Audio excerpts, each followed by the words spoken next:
Hello to everyone. I hope you are enjoying those presentations so far. I have.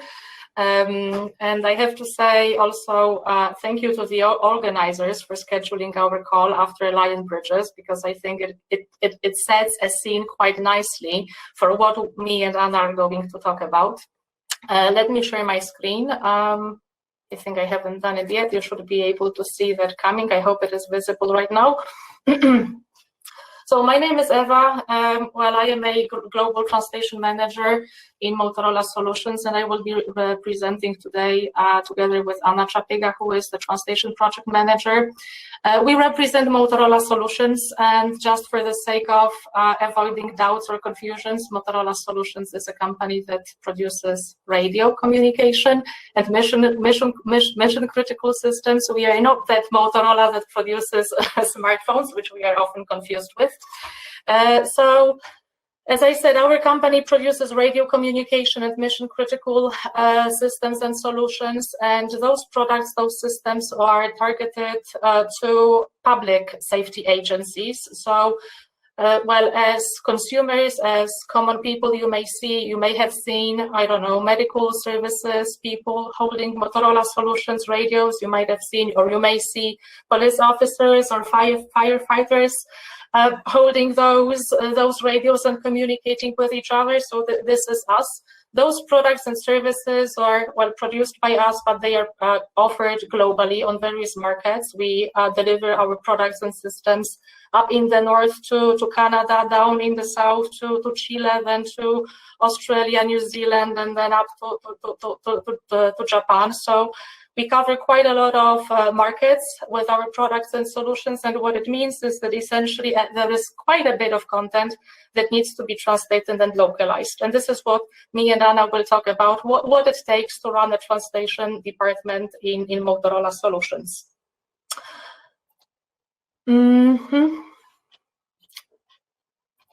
Okay, here we go. So, we are a team of translation project managers. It has been a corporate company's decision not to have a team of translators or linguists, which are hired in-house and available full-time. Our task as translation project managers is to collect all of the translation requirements that the company has, and make sure that they happen. How? Let me tell you how that works. So there are two major services which we offer within our company, and this is one, a localization program, and two, localization project. The difference between these two is that localization programs is what we build, what we run, what we manage, what we maintain for those products and those solutions which are offered globally and sold via our partners and resellers. We don't usually sell those products offered within those programs directly. Whereas localization projects, again, don't take it wrong. These are not like simple ad hoc small projects. Some piece of content needs to be localized, but these are projects which we run for specific clients. So, for example, I don't know, some of you might be from Germany, I'm not sure, but recently we have announced that we won a tender for supplying German armed forces with a solution, and they are our direct customer. And being our direct customer, we will be building a translation localization project for them to support with whatever pieces of content they will need to be receiving as part of this system deployment. Both localization programs and localization projects can include a variety of content types. We may be asked to translate, to localize user interface, essentially what those police officers, soldiers, medical services, administrators, technical engineers on the client side, what they see and how they operate our products and services. We may be asked to translate technical documentation, so essentially manuals that tell them how to install, how to operate, how to maintain, how to troubleshoot those products, systems, solutions that we have delivered to them. As part of those programs or projects, we may be asked to translate courses. We actually, within our organization, we have a group of instructors, trainers who meet our clients and train them how to use and operate our systems. And during those sessions, training sessions, they use, well, very often, that depends on the client, but very often they use translated course materials.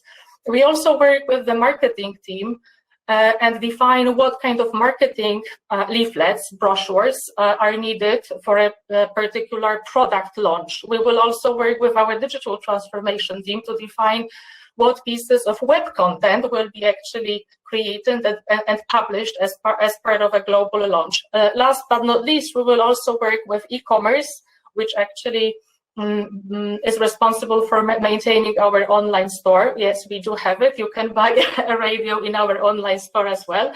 And we will work with sales teams to make sure that any sales-related documentation, for example, contracts or some contractual specifications, are delivered in the language that is needed. So as you can already see, you know, the magnitude, the variety of the content modalities that we work with is quite broad. But what it also means is that the variety of the teams and organizations that we work with is also quite broad. So first of all, we will work with product management teams, sales and strategy teams, and marketing teams to define what it is that they need. When do they plan some product launches, and what will be expected to come for those product launches? Once these high-level requirements are defined, we will translate them into translation plans, and those translation plans will also contain some costing or forecasting. The company does not only want to translate what needs to be translated, but the company also wants to know how much well, that translation is going to cost. So working with the finance teams is one of, well, quite an important aspect of this job. Once we have that plan and budget confirmed, approved by the finance team, we can go ahead and actually start executing the plan. So we will work with content creation teams, the teams that create content. In our case, content is created in English, always in English, so we always translate from English to whatever target language is needed. And we will work with those content creation teams simply to get that source content from them. We will also work with subject matter experts. They will address translation queries, well, such as the ones which Ina was mentioning. They will help us understand such certain terms. They will also help us review translations which we have been provided with. What is also important as part of executing the plan is a good collaboration with the teams that provide tool support. Those tools which we use very often, well, very many content management tools, they need to be configured well to support translation. There needs to be a way to pull translation, to pull the content from the tool and feed the translation back into the tool, and you want the tool actually to be on your side. Well, I told you about those two basic services that we provide, the localization programs and localization projects. The third big service that we do is actually we want to serve as a center of excellence, as a kind of consultancy team that has translation expertise.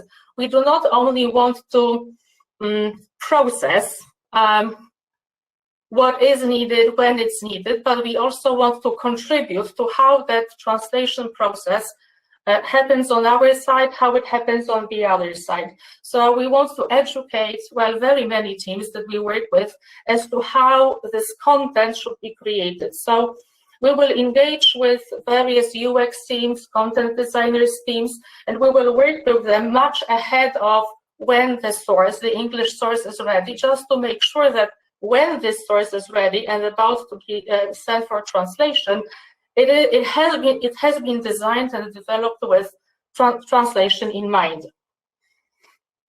We will also work internally with teams that create English glossaries and English style guides.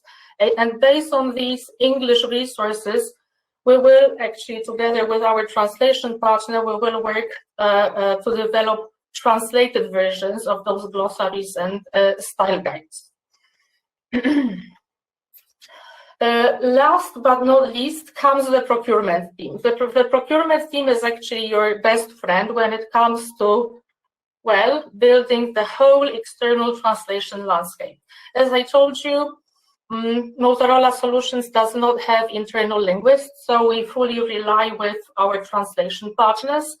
So the procurement team is the team that will help us convert the strategy, the translation strategy that we want to pursue into reality. Do we want single translation partner, one translation partner, or do we want many translation partners? If many, then how many? And then they will also help us, as I said, turn the strategy into reality, but they will run various bidding processes for us. They will find potential candidates that can become our translation vendors. They will help us run the whole selection procedure. And then when it is close about kind of selecting the translation partners we want to work with, they will help us define service level agreements and KPIs that will help us, set the requirements and set the expectations with those partners we are just about to start working with.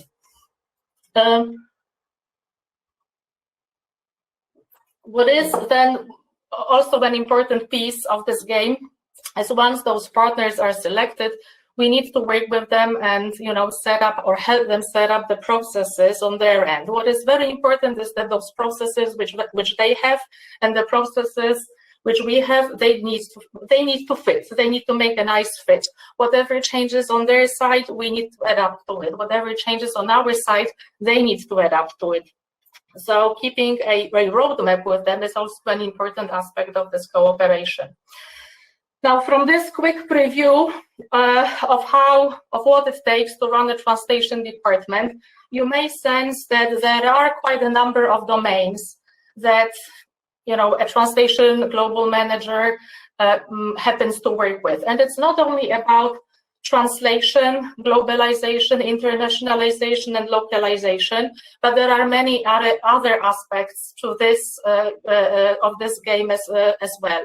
Of course, translation, localization, internalization, globalization, it lies at the heart of what we do. We want to be experts in this area. Of course, we don't know everything about translation inside out, but we want to be perceived. We want to act as experts within the company. But being part of such a huge, organization, corporation, we definitely cannot lock ourselves in our translation silo.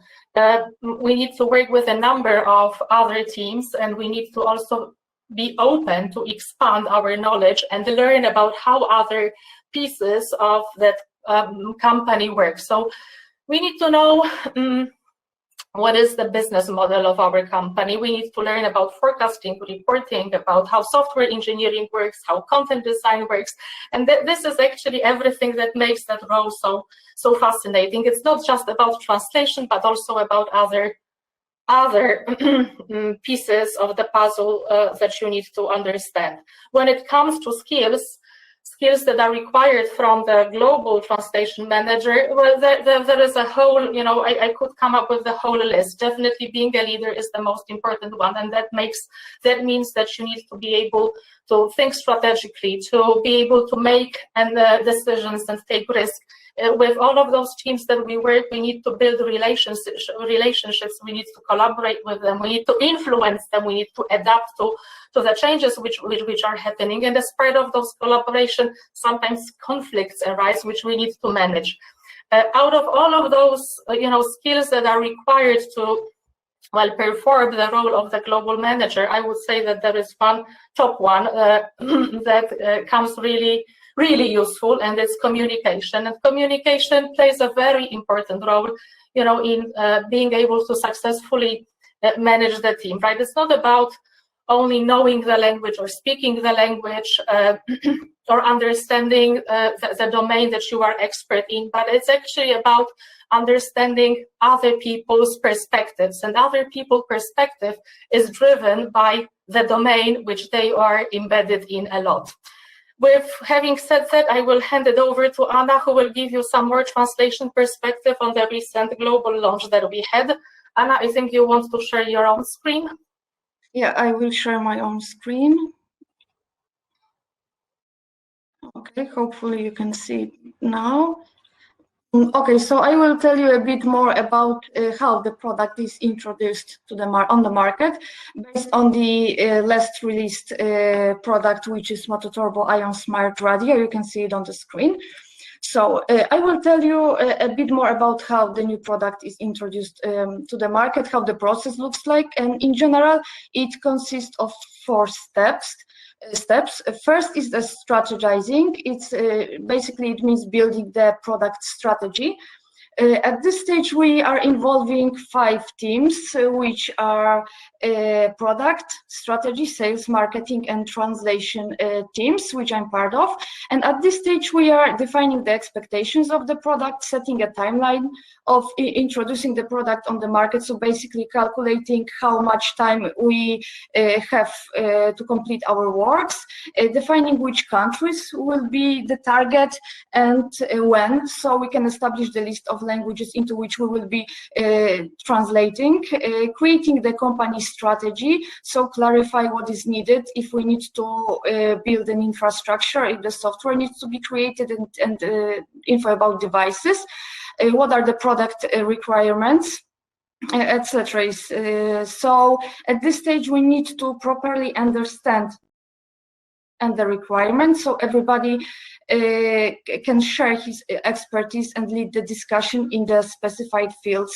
And that is why it's important to be able to listen and learn, to be able to understand the business and clients' needs, to be able to work in a group of people with different understanding of the subject and different perspectives, as Eva explained. When this is done, we can move to the next stage, which is planning. We are engaging the same teams as for the first step, but additionally, we are inviting our finance team. At this stage, we have two main points we need to go through. First one is to create an action plan based on the data gathered on the first stage, standardizing stage. So we need to establish a list of needed deliverables, which includes marketing materials, software, documentation, training, and their respective translation equivalents. And we need to estimate the timeline, effort, and cost of creating these deliverables. When this is done, we need to share this plan with our translation partners so they know what amount of work is expected and that they can plan and organize their works on their side to fulfill our needs.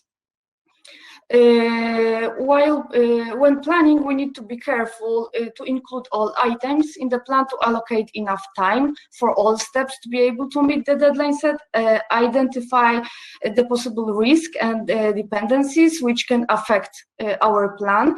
And that is why people who are engaged at this stage need to be really well organized, will need to have ability to plan, to work in a group of people and serve them with the expertise and the knowledge in given field. Okay, when the plan is done, we can go to the third step, which is executing. And at this stage, we are engaging 3 teams, which is engineering, content created team, and translation team.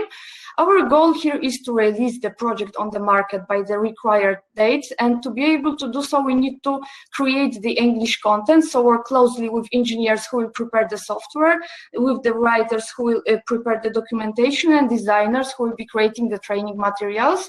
Then we need to translate this content, so work closely with above mentioned teams and additionally with our translation partners. We need to keep the translation partners up to date with the plan in case of any delays at this stage, and we need to set our expectations. We are here preparing the translations orders, work closely with all teams to ensure highest possible quality and on-time deliveries. And when the translations are ready, we need to test the content. So check if everything displays correctly, if there are no errors, and that kind of stuff.